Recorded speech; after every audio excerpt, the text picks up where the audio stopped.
Hello, ഞാൻ doctor Soumya. PCOD ആണെങ്കിലും diabetes ആണെങ്കിലും ഫാറ്റി ലിവർ ആണെങ്കിലും ഇതിൻ്റെയൊക്കെ പ്രധാന കാരണം ഇൻസുലിൻ റെസിസ്റ്റൻസ് ആണ്. നമ്മുടെ ശരീരത്തിൽ ഇൻസുലിൻ എന്ന് പറഞ്ഞൊരു ഹോർമോൺ ഉണ്ട്.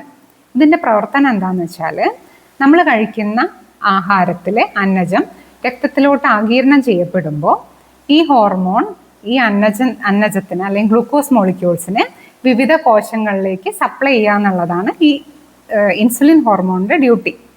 പക്ഷേ ഒരുപാട് കാലം നമ്മൾ ഓവർ സ്ട്രെസ് എടുക്കുക, ഉറക്കം മര്യാദക്കില്ലാത്തൊരവസ്ഥ, അല്ലെങ്കിൽ ഓവർ ഈറ്റിംഗ്, നമ്മളുടെ ശരീരത്തിന് ആവശ്യമുള്ളതിനേക്കാൾ കൂടുതൽ ഭക്ഷണം കഴിക്കുക, അങ്ങനെ അമിതവണ്ണം ഉണ്ടാവുക, ഇങ്ങനെയൊക്കെ പോകുമ്പോൾ ഈ ഇൻസുലിൻ്റെ പ്രവർത്തനത്തിനെ അത് ബാധിക്കും.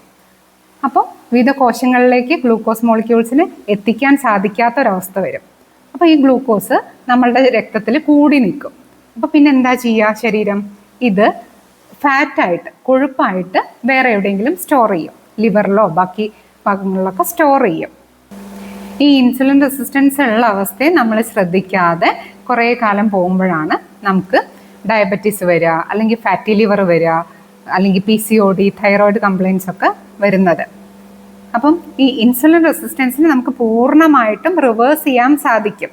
അതുപോലെ തന്നെ PCOD ആണെന്നുണ്ടെങ്കിലും തൈറോയിഡ് കണ്ടീഷൻസ് ആണെന്നുണ്ടെങ്കിലും ഫാറ്റി ലിവർ ആണെങ്കിലും ടൈപ്പ് 2 ഡയബറ്റീസിൻ്റെ തുടക്കത്തിലാണെങ്കിലും നമുക്ക് പൂർണ്ണമായിട്ട് റിവേഴ്സ് ചെയ്യാൻ സാധിക്കും.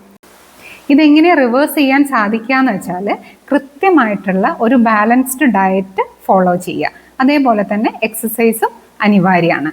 പിന്നെ ഇതുകൊണ്ടുണ്ടായ അസുഖങ്ങൾ PCOD ആണെന്നുണ്ടെങ്കിൽ അതിനനുസരിച്ചുള്ള ഡയറ്റും വർക്കൗട്ടും ഫോളോ ചെയ്യുക.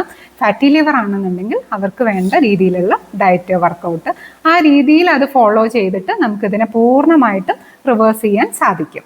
താങ്ക്